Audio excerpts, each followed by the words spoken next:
Nestled atop the winding roads of Mulholland Drive, Errol Flynn's former estate looms with an almost theatrical presence.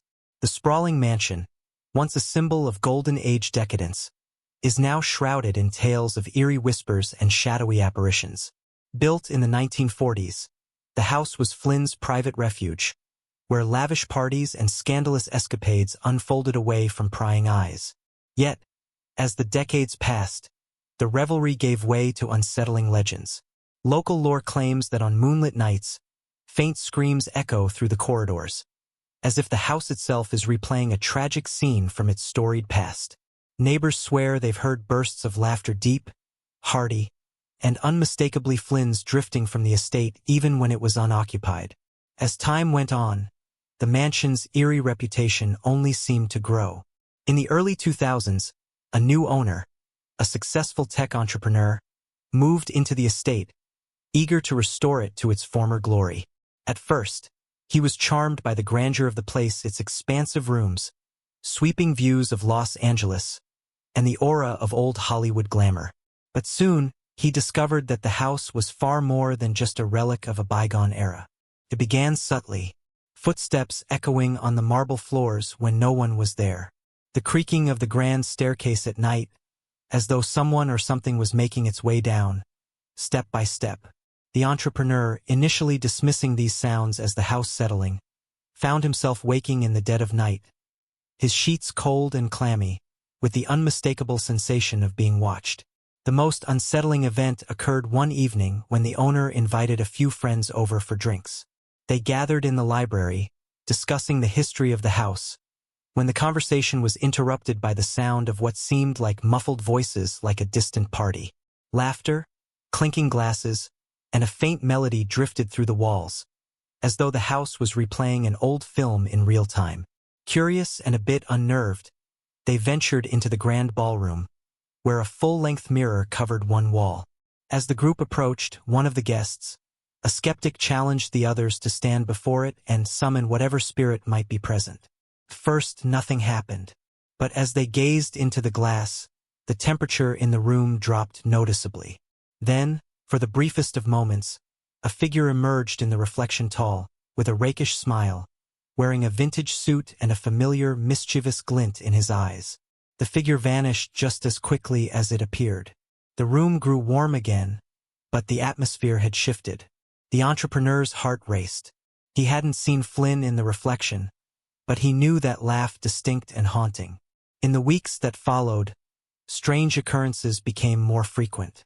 The entrepreneur's assistant began noticing Flynn's face in the shadows, his silhouette standing near windows at odd hours. One morning, after a restless night, the assistant opened the door to find that the garden had been disturbed footprints, as though someone had wandered the grounds in the dead of night, leaving no trace but the prints themselves, fading into the earth. But it wasn't just the house that seemed to hold onto its past. A strange connection began to form between the entrepreneur and Flynn's former life. The more time he spent in the house, the more he felt as though he were being drawn into Flynn's world. He began to dream of lavish parties, of women in glittering gowns, of whispered conversations in the dim light of a smoky room. And always, at the center of it all, was Errol Flynn, his smile ever so present. One evening, while alone in the study, the entrepreneur found a letter tucked away in an old leather-bound book, a letter dated to the late 1940s. It was addressed to Flynn from a mysterious woman, signed only as C. The contents were cryptic, but hinted at something darker, something Flynn had been involved in. The letter spoke of secrets, of debts that had yet to be paid. As the entrepreneur read the words, the lights flickered and a low growl rumbled through the house, as though the walls themselves were responding to the letter's revelation. The room grew colder, and the unmistakable sound of a man's voice whispered from behind him, "You shouldn't have read that." The entrepreneur spun around, but the room was empty. The house was still. Yet the words, lingering in the air, made him realize something chilling. Flynn's past wasn't just haunting the estate. It was pulling him into a web, one that had yet to be fully unraveled. And just as the entrepreneur began to understand the true nature of what he was dealing with, he received an unexpected visitor, someone who had been searching for the house's dark secrets for years. The story of Errol Flynn's mansion on Mulholland Drive was far from finished. In fact, it was only beginning. The most chilling accounts, however, come from those brave enough to step inside. One former caretaker recalled the overwhelming sense of being watched, his every move followed by invisible eyes. Mirrors in the house are said to reflect fleeting glimpses of Flynn's infamous grin, only to fade when examined closely. Perhaps the most unnerving tale comes from a group of filmmakers who rented the property in the 1990s. While scouting the grounds late one evening, they were startled by the sudden sound of piano keys being struck in the empty living room. As they approached, the music abruptly stopped, leaving only the faint scent of Flynn's signature cologne woodsy, with a hint of citrus lingering in the air. The mansion, despite its beauty, remains a place few are willing to call home. Visitors describe an unshakable heaviness, as though the house clings to its secrets and to its most infamous inhabitant. What exactly happened within these walls to tether Flynn's essence so firmly to the land? The answers remain elusive, but those who have dared to investigate are certain of one thing: the story of Errol Flynn's house is far from over. Don't forget to subscribe and like if you liked this story. The visitor arrived on a rainy evening, the kind of night that seemed to drain the color from the world. The entrepreneur had just settled into his study, pondering the strange letter he'd found, when the doorbell rang. He wasn't expecting anyone, certainly not in the midst of such a storm, but the presence at the door was unmistakable. A man, cloaked in a dark trench coat, his face partially obscured by the brim of his hat, stood on the doorstep, his posture tense and purposeful. "I need to speak with you," the man said, his voice low but urgent. The entrepreneur, still shaken from his recent experiences, hesitated but opened the door. The man didn't wait for an invitation, stepping into the foyer without saying another word. As the door closed behind him, the air seemed to grow even colder, a chill creeping through the house like a living thing. The visitor turned to face the entrepreneur, revealing sharp, calculating eyes. "My name is Jonathan Crane," he said. "I've been following the history of this house for years, and I know exactly what's going on here." The entrepreneur, now intrigued, motioned for Crane to sit, still unsure what to make of this unexpected guest. As Crane sank into the armchair opposite, he wasted no time in revealing his intentions.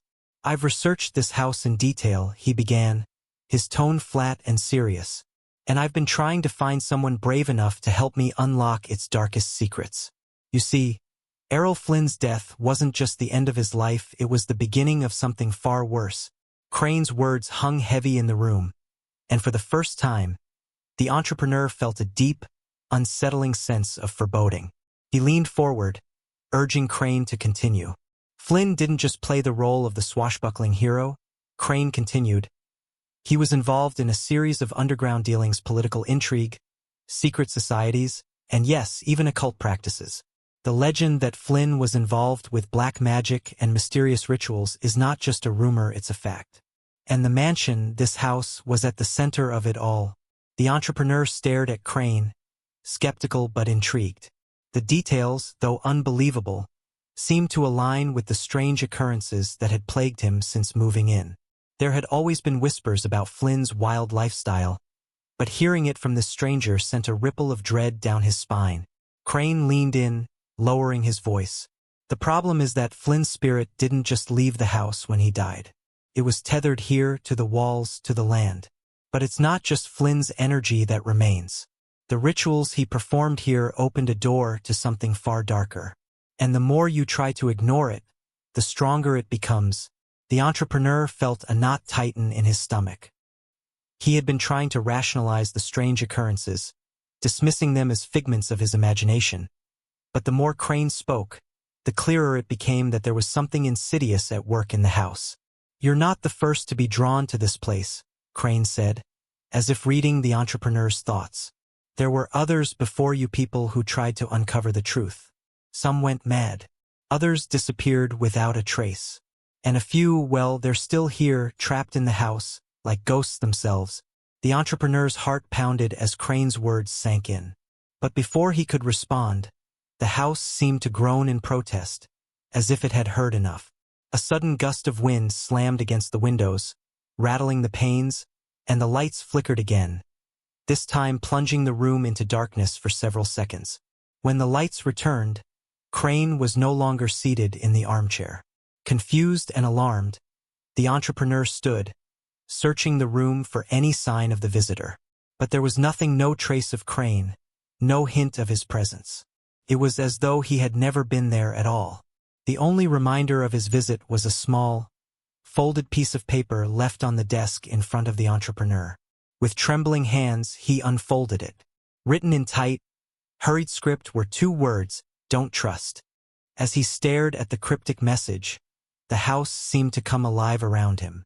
The temperature dropped even further, the distant sound of laughter and whispers growing louder. The entrepreneur's gaze shifted to the grand staircase. Standing at the top, bathed in the faint glow of moonlight streaming through the windows, was a figure, a tall, gaunt figure with a recognizable smile. It was Flynn. But it wasn't just the smile that sent a wave of terror crashing through the entrepreneur's chest, it was the look in Flynn's eyes. Cold, knowing, as though the actor himself was aware of the trap that had been set. And as the figure moved slowly down the stairs, a feeling of dread gripped him, as if the very foundation of the house was shifting beneath his feet. Was Flynn's ghost trying to warn him, or was something more sinister at play? The entrepreneur stepped back, heart racing. Before he could react, the figure vanished, dissolving into thin air. But the laughter, soft, mocking, lingered in the corners of the room. And once again, the house seemed to breathe with a life of its own. As the night dragged on, the entrepreneur found himself questioning everything he knew about the mansion, about the spirits that inhabited it, and the mysterious visitor who had arrived without warning. What was Crane truly after? And was Flynn's ghost the only thing that still lingered in the shadows of the Mulholland estate? The answers, as always, seemed just out of reach. But one thing was certain. The house had begun to reveal its true nature, and the entrepreneur, for better or worse, was caught in its grip. The entrepreneur couldn't shake the image of the figure on the staircase, the cold, knowing smile of Errol Flynn lingering in his mind long after the apparition had vanished. He had heard the rumors, but now, standing in the very house that had witnessed Flynn's darkest secrets, he wondered if the stories were true. Had Flynn been involved in more than just Hollywood glamour? Could the mansion itself be a gateway to something ancient, something far more sinister? Over the next few days, the entrepreneur found himself unable to focus on anything other than the strange events he had witnessed. He scoured the mansion, searching for clues, desperate to understand what was happening to him. In the library, he unearthed more letters, old, yellowed pages that chronicled Flynn's mysterious dealings, as if someone had gone to great lengths to document every shadowy detail of his life. But one letter, tucked beneath a loose floorboard near the fireplace, stood out from the rest. This letter, unlike the others, was addressed not to Flynn but to a man named Charlie Dobson, a name the entrepreneur hadn't heard before. The contents were written in a rushed, frantic hand. "You cannot allow him to return. The ritual must not be completed. If it is, we will all be doomed." The letter ended abruptly, as though the writer had been interrupted mid-thought. With trembling hands, the entrepreneur tried to make sense of the cryptic words.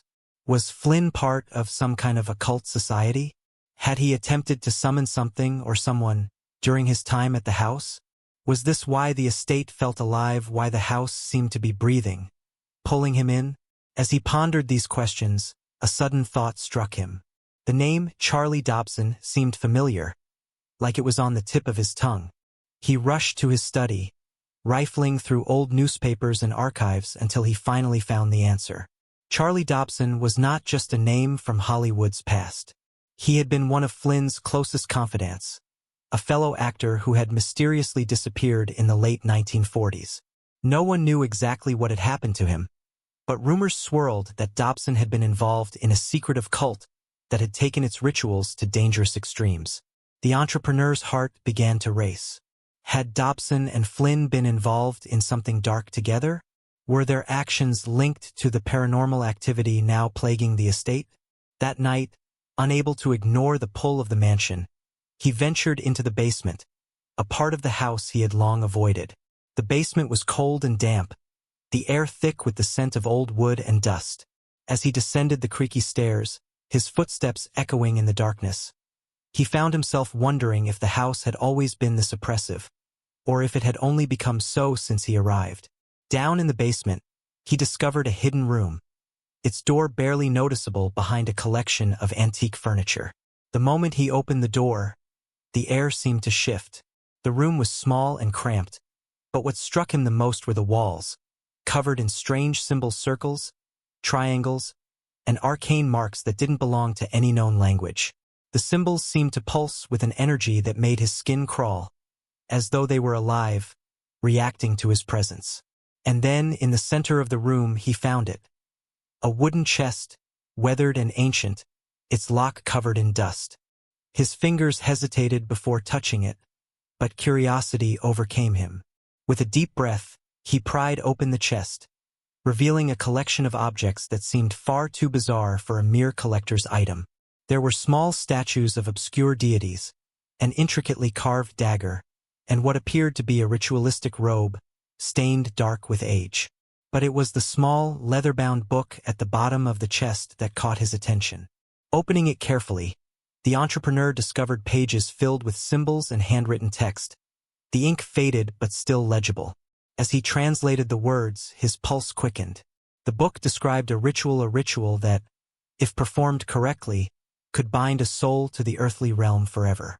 It spoke of summoning spirits, of binding the living and the dead, of creating a link so strong that neither could escape. The book's final pages were blank, as if the ritual had been interrupted before it could be completed. The entrepreneur's blood ran cold. Had Flynn been trying to complete this ritual? Was that the source of the malevolent energy that now pervaded the mansion? And why did the spirit of Errol Flynn seem to linger, growing stronger with each passing day? As he closed the book, the temperature in the room plummeted, and he felt a presence behind him, a weight in the air. He spun around, expecting to see nothing but the cold stone walls of the basement. But there, in the corner, standing just outside the reach of the dim light, was a shadow, a figure. The man was tall, with a distinct silhouette and outline he immediately recognized. It was Flynn, but not as the charming actor he had seen in films. This was something else, something darker, more sinister. The figure stood motionless, staring at him with those same cold, calculating eyes, as though it were waiting for something. "Did you think you could escape?" the figure whispered, its voice soft and mocking. The entrepreneur's breath caught in his throat. "Errol?" The figure's smile stretched wider, too wide, almost inhuman. "Not anymore." With a sudden, jarring noise, the lights in the basement flickered and then went out, plunging the room into darkness. The air grew suffocating, and the entrepreneur felt a force push him back against the wall, as though the house itself were closing in on him.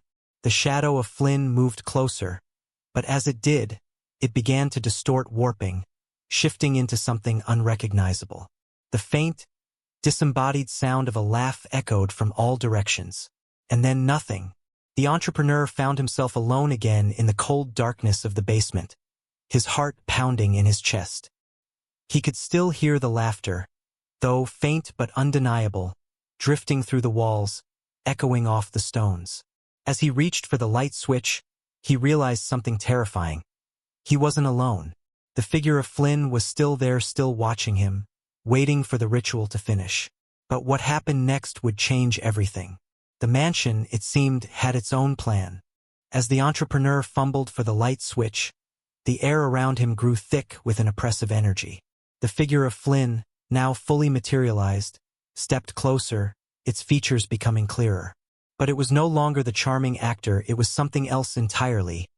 A hollow shell of the man, twisted by the ritual he had tried to complete.